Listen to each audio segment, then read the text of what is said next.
aujourd'hui le ministère de guérison de Jésus et son impact sur le monde. Est-ce que tu es prêt à lui confier ta situation et ton destin? Le Seigneur veut encore aujourd'hui guérir, libérer. Attends-toi à lui. Écoute bien ce chant, Jésus, mon sauveur. Mon Jésus, mon sauveur, rien n'est comparable à toi. Pour l'éternité, je veux chanter les merveilles de ton amour.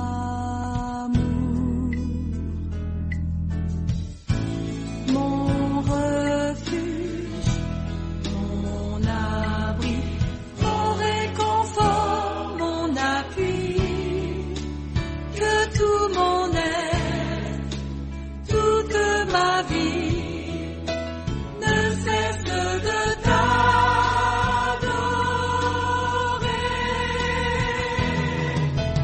Poussons vers l'Éternel des cris de joie, puissance et majesté, louange au roi.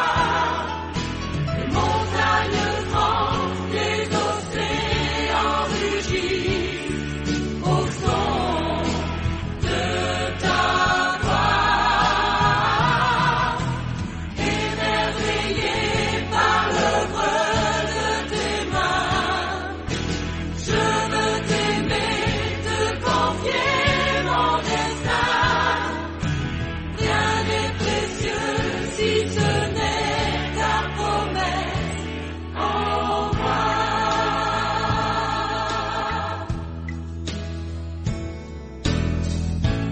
Mon Jésus, mon sauveur, rien n'est comparable à toi. Pour l'éternité, je veux chanter les merveilles de ton amour. Mon refuge, mon abri, mon réconfort, mon appui, que tout mon être, toute ma vie ne cesse de t'adorer.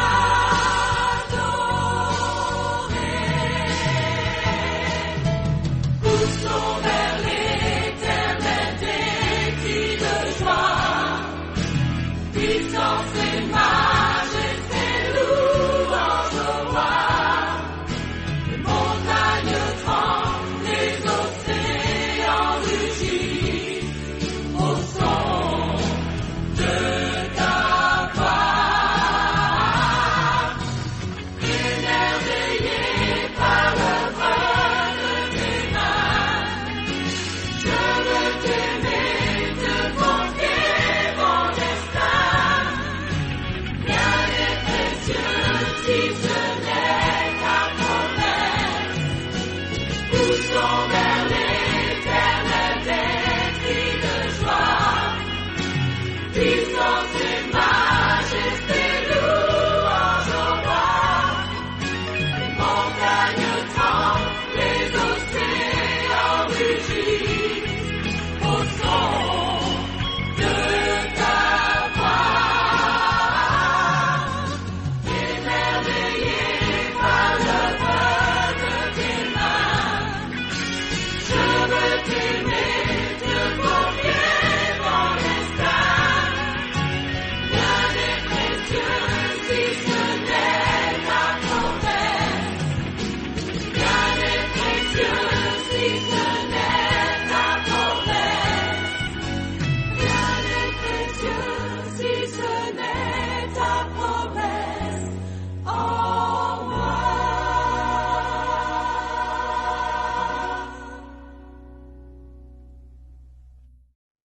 Bonjour et bienvenue à votre émission du matin, l'Évangile, notre espoir. Vous savez, il y a assez de puissance dans le nom de Jésus pour une guérison pour ta vie. Et la guérison que Jésus accorde est tout près de toi. Mais il te faudra un ingrédient essentiel, la foi. La foi en lui, parce qu'il a tout payé pour que nous puissions avoir cette guérison qui libère notre âme, mais aussi notre corps. Et j'aimerais te dire que la foi, elle vient de ce que l'on entend. Et ce que l'on entend vient de la parole de Christ. Romains chapitre 10, verset 17, qui nous dit cela. Et je crois que Dieu a une parole d'espoir pour toi aujourd'hui, mon ami. J'y crois de tout mon cœur. Parce que Jésus est venu apporter un ministère de guérison sur terre. Saviez-vous que l'Évangile de Matthieu, chapitre 4, verset 23, il nous est dit ceci, écoutez bien qu'est-ce que ça nous dit. Jésus parcourait toute la Galilée.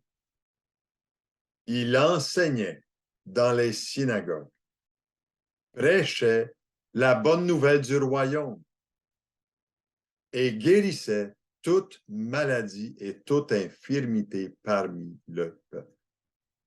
Vous savez, le ministère terrestre de Jésus, on peut le diviser en 3 parties différentes.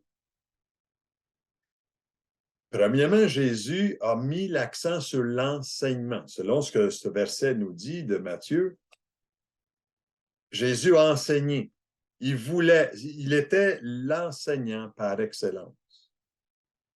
Il était aussi le prédicateur. Il prêchait la bonne nouvelle aux foules.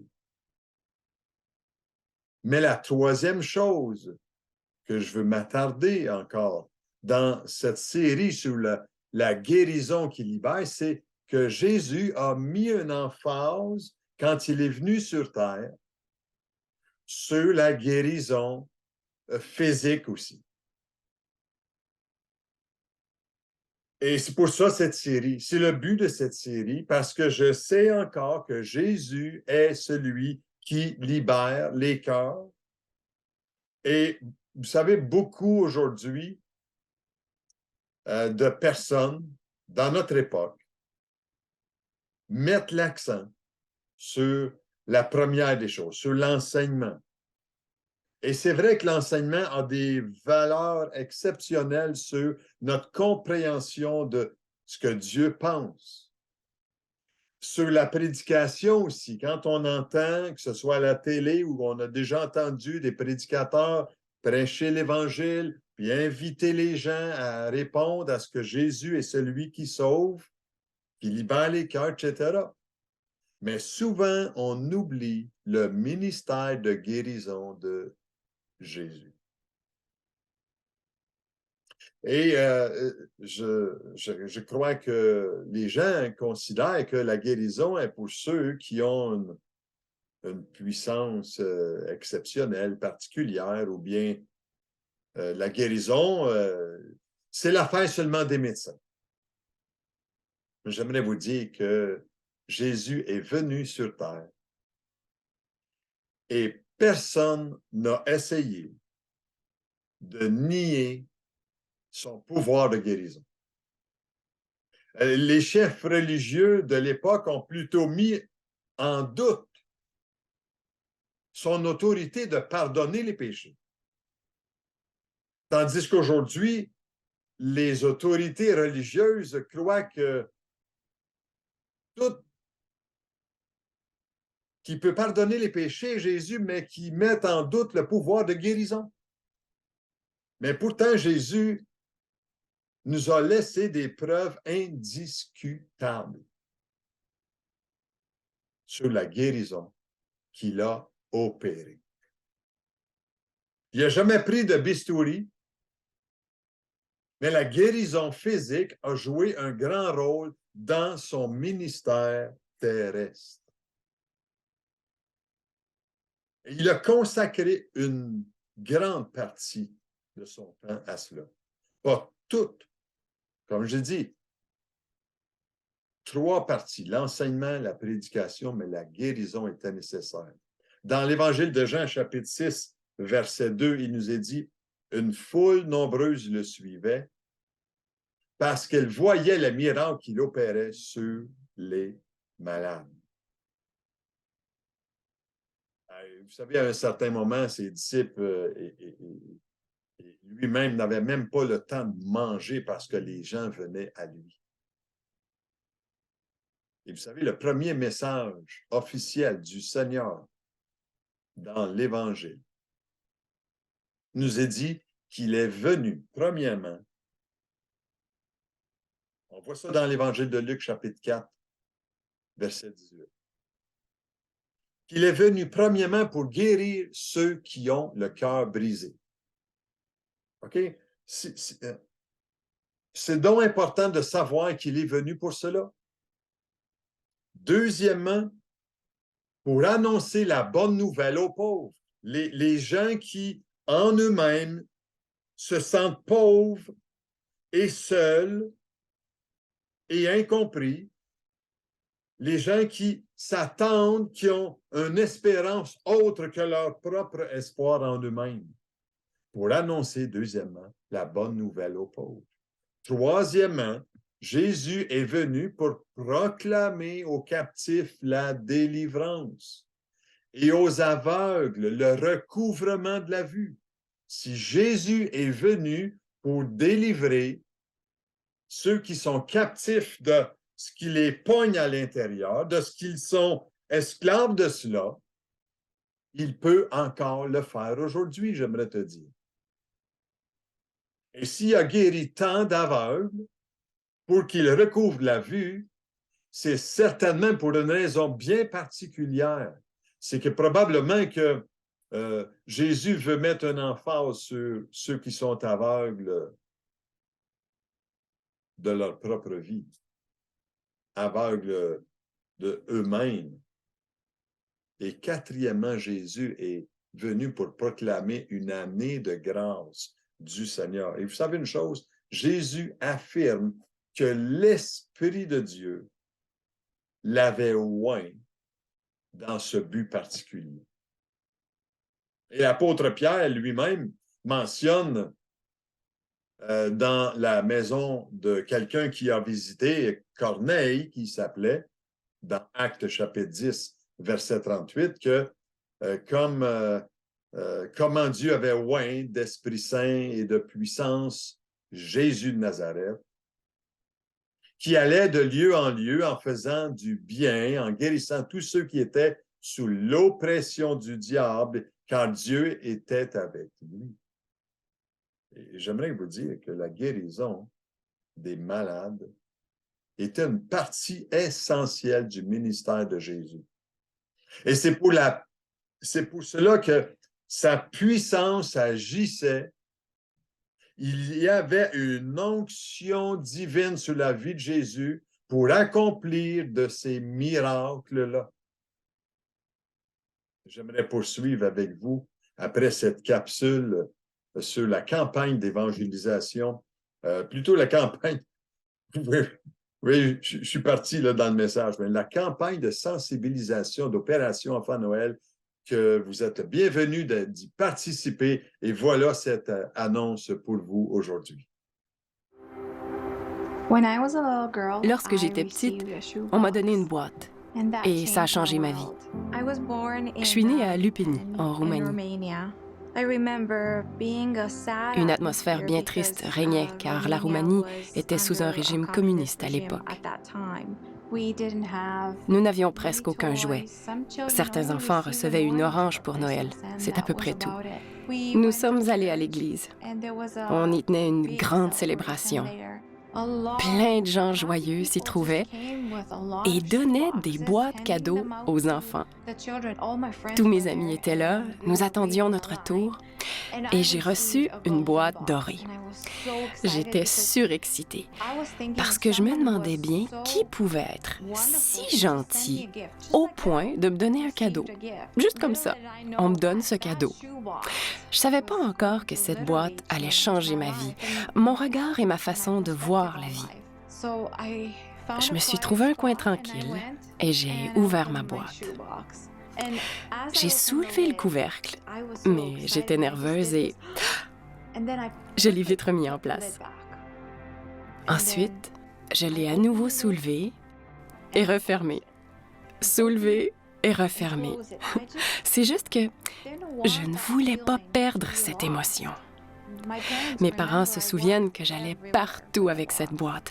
Si j'allais à la cuisine, je l'avais en main. Si j'allais dehors, la boîte me suivait de près. C'était mon trésor. Je n'ai pas touché à ce que contenait la boîte pendant quelques jours. Je l'ai laissée comme ça, telle qu'elle. C'était bien trop beau pour qu'on y touche. Jusqu'à ce jour où, en arrivant de l'école, j'ai décidé de prendre la boîte, soulever le couvercle. J'ai failli manquer de souffle avant de tout sortir de là. Et j'ai vu la poupée de porcelaine.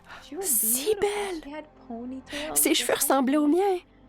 Ensuite, j'ai pris le savon et je l'ai placé entre mes vêtements afin qu'ils sentent bon. C'est là que j'ai vu une chose merveilleuse que je garde jusqu'à ce jour. Un journal. J'aime écrire.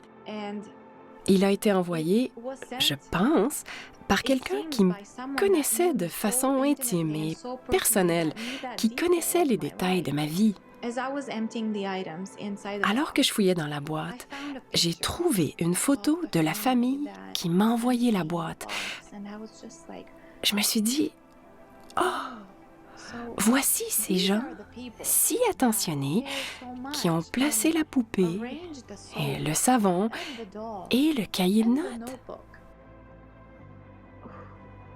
Pourquoi quelqu'un donne? » Je me suis demandé ce qui rendait le cœur des gens si bon pour qu'ils donnent. Je voulais voir à quoi ils ressemblaient. J'ai retourné la photo et vu le verset. C'était Jean, chapitre 3, verset 16.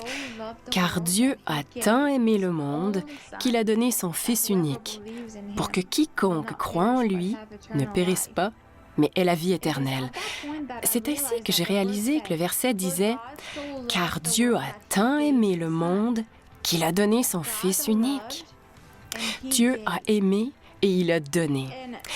J'avais juste 9 ans. Je ne saisissais pas tout, mais ces paroles restaient. Et c'était mon verset. L'amour donne. Quand Dieu aime, il donne. Donc, l'amour donne. Alors, je voulais faire quelque chose. J'ai pensé, comment donner? Quoi donner?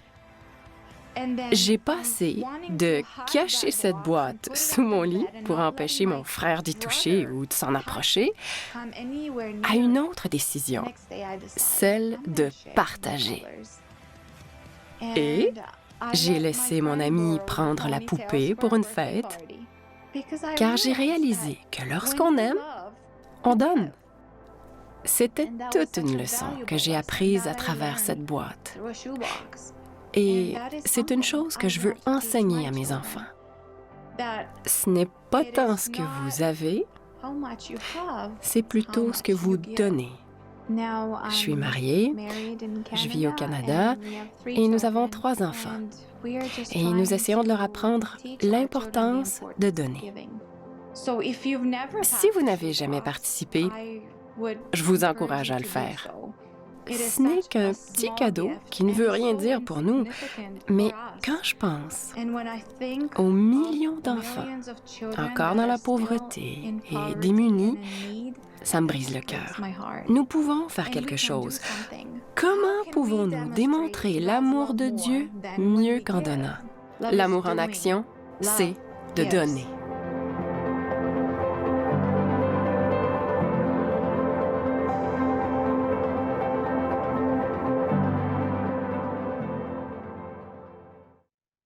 Merci à ceux qui se sont déjà impliqués. Beaucoup de boîtes sont arrivées, mais on en a encore besoin. On veut poursuivre dans cette campagne de sensibilisation avec Opération Enfant Noël pour 100 boîtes cette année 2022. Et merci encore à vous qui vous impliquez. Vous savez, concernant la guérison qui libère, on vit dans une époque, dans notre génération, de spécialisation. On va vers les spécialistes pour aller en profondeur en ce qui concerne ce qui nous arrive. Et c'est merveilleux d'avoir de ces personnes qui s'impliquent dans ce domaine de la santé publique. Mais vous savez une chose, j'aimerais vous dire que le Seigneur ne guérissait pas certaines personnes de son temps. Comme aujourd'hui, certaines personnes ne croient pas dans la guérison divine. Mais j'aimerais vous dire que vous donnez ici une liste de ce que Jésus a fait. Et si vous avez un crayon, un papier, prenez bien des notes, parce que Jésus a passé à travers beaucoup de libération, beaucoup de guérison qu'il a opéré. Et la liste est longue. Si vous avez un crayon, écoutez bien ça, que ce que je vais vous partager sur ce que Jésus a accompli. Il a guéri ceux qui étaient aveugles, ceux qui étaient pris avec la cécité. Dans Marc, chapitre 10, versets 46 à 52. Dans Luc, chapitre 7, verset 21. Il a guéri ceux qui étaient sourds, qui étaient privés de l'ouïe. Matthieu, chapitre 11, versets 4 et 5. Il a guéri ceux qui étaient possédés de mauvais esprits. Et les Écritures nous parlent d'une façon très, très claire en ce qui concerne ces esprits qui appellent des démons. Et parfois, on dramatise un peu cela. Mais faisons attention, parce que les mauvais esprits, eux, rôdent. Mais Jésus est venu pour libérer de ces mauvais esprits. Regardez dans Matthieu chapitre 15, versets 22 à 28. Regardez dans l'Évangile de Marc, chapitre 16, verset 9 aussi. Dans l'Évangile de Luc aussi, chapitre 8, verset 2. Jésus est venu aussi guérir ceux qui avaient de l'hydropésie, qui appelle, on appelle ça de la rétention d'eau aujourd'hui. Regardez dans Luc, chapitre 14, versets 2 à 4. Jésus est venu guérir aussi ceux qui étaient muets, ceux qui avaient les oreilles même blessées. Au temps où ce que Jésus était pour être crucifié à la croix et que ses disciples voulaient protéger Jésus et que l'armée s'était avancée vers Jésus pour arrêter Jésus lui-même. Pierre a pris son épée, il a coupé l'oreille du serviteur, du souverain sacrificateur, mais Jésus a pris son oreille puis il l'a replacée là, puis il a été guéri. Jésus a guéri de la fièvre la belle-mère de Pierre. Oui, l'apôtre Pierre. Matthieu, chapitre 8. J'aimerais vous lire ce texte si merveilleux. Matthieu, chapitre 8, et le verset ici, 14 et 15, qui disent « Jésus se rendit ensuite à la maison de Pierre, et il vit la belle-mère couchée et ayant la fièvre. Il toucha sa main, et la fièvre la quitta. Puis, elle se leva et le servi. Vous voyez ici, c'est la belle-mère de Pierre. Pierre était marié, il avait une belle-mère. Et Jésus l'a guéri pour qu'elle puisse, quoi? Servir par la suite. Jésus a guéri aussi de l'hémorragie dans Marc, chapitre 5, versets 25 à 29. Jésus a guéri quelqu'un qui était bossu dans le dos. Jésus a guéri un impotent. Dans Jean, chapitre 5, versets 5 à 9. Et ça faisait de multiples, des années que cette personne-là voulait être guérie et il ne pouvait l'être, mais Jésus l'a guéri dans Jean, chapitre 5, versets 5 à 9. Jésus a guéri de ceux qui boitaient de la jambe. Matthieu, chapitre 21, verset 14. Jésus a aussi guéri ceux qui étaient atteints de la lèpre, des infections, de la contagion, dans Matthieu, chapitre 8, versets 2 et 3.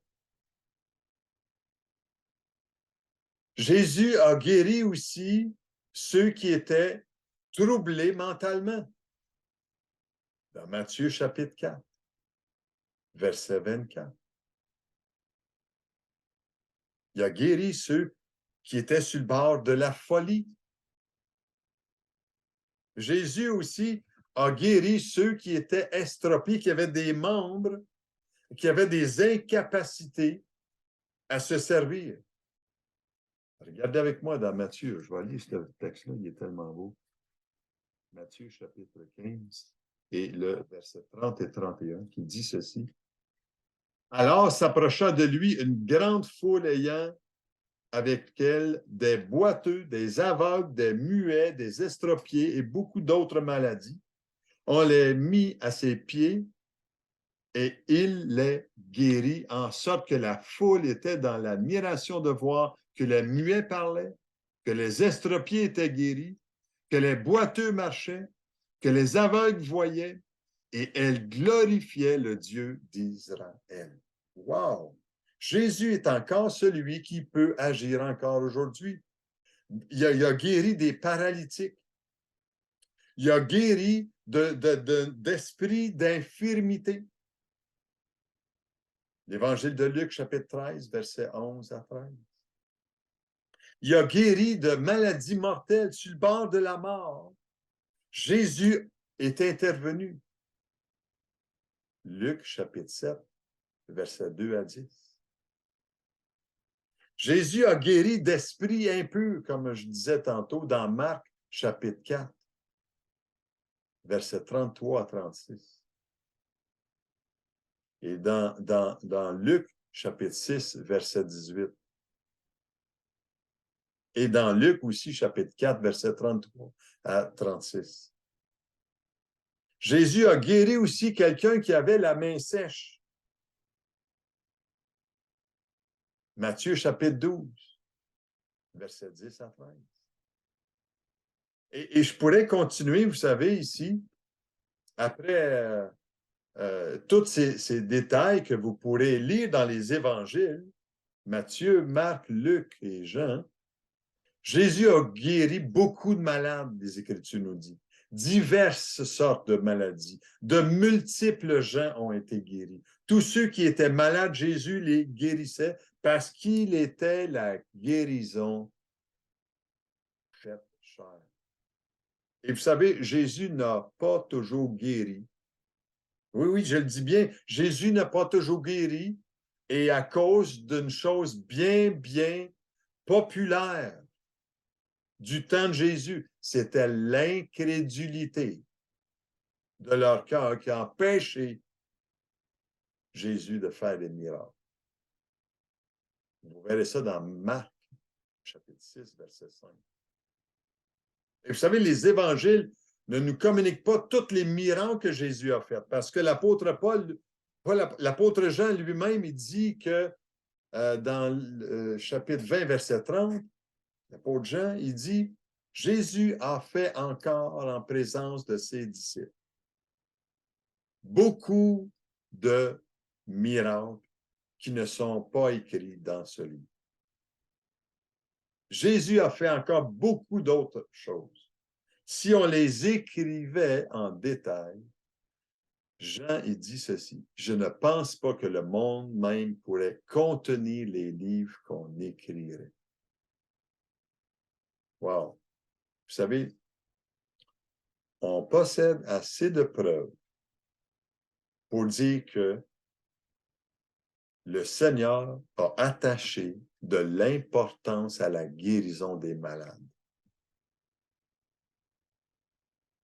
Qu'il a consacré une bonne partie de son temps à cette œuvre-là, parce qu'il avait cette compassion dans le cœur.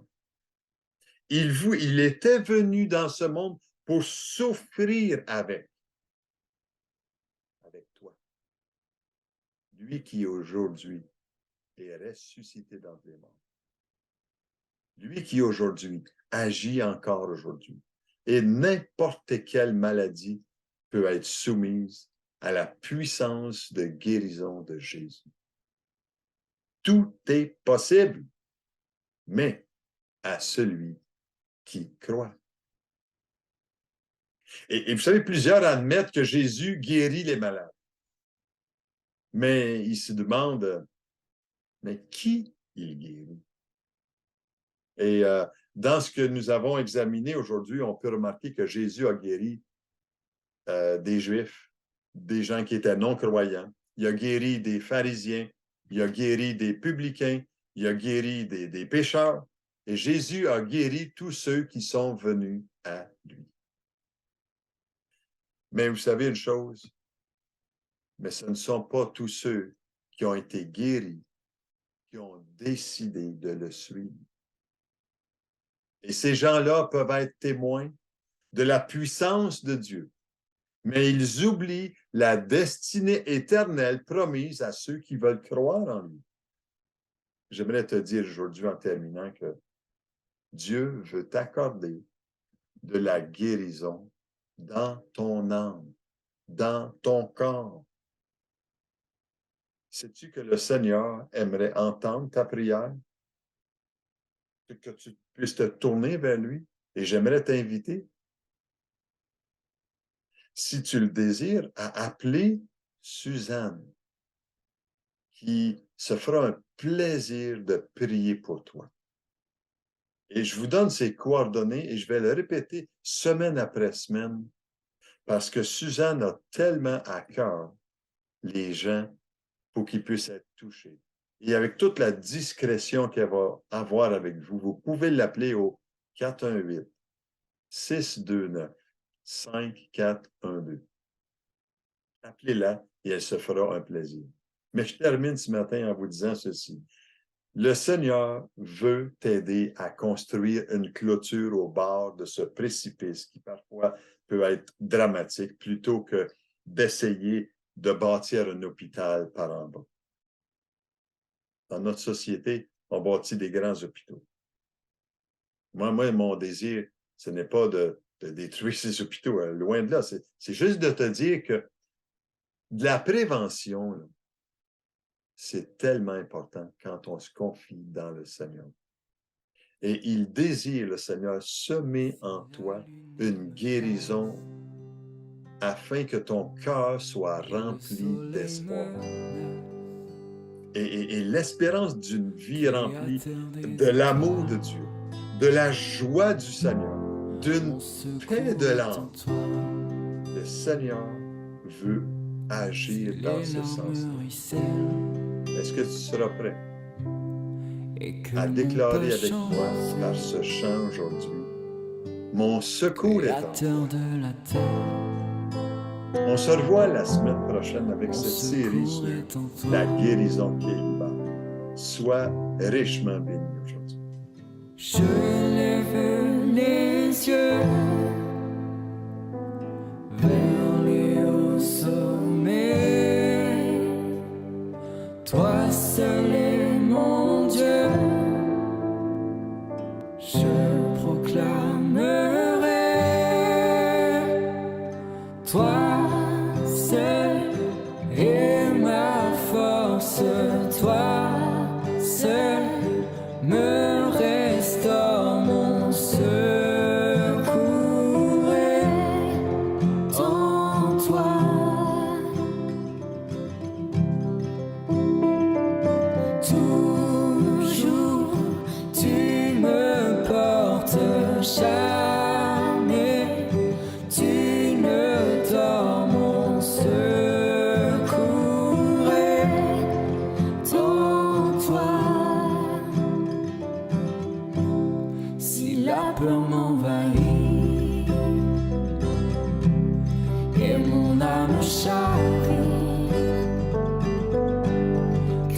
créateur de la vie. Mon secours est en toi. Je lève les yeux vers les hauts sommets. Toi seul est mon Dieu. Je proclamerai. Toi seul est ma force. Toi seul me restaure. Mon secours est en toi.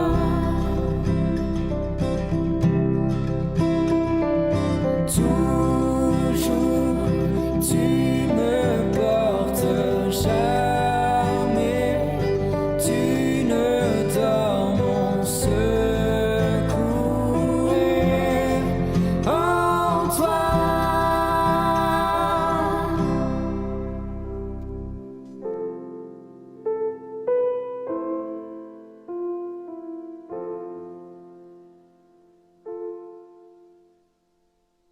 Ta victoire, mon espoir, ton chemin, mon destin, ton salut, mon refuge, tout est en toi. Ta victoire, mon espoir, ton chemin, mon destin, ton salut, mon refuge, tout est en toi. Ta victoire, mon espoir, ton chemin, mon destin, ton salut, mon refuge, tout est en toi. Ta victoire, mon espoir, ton chemin.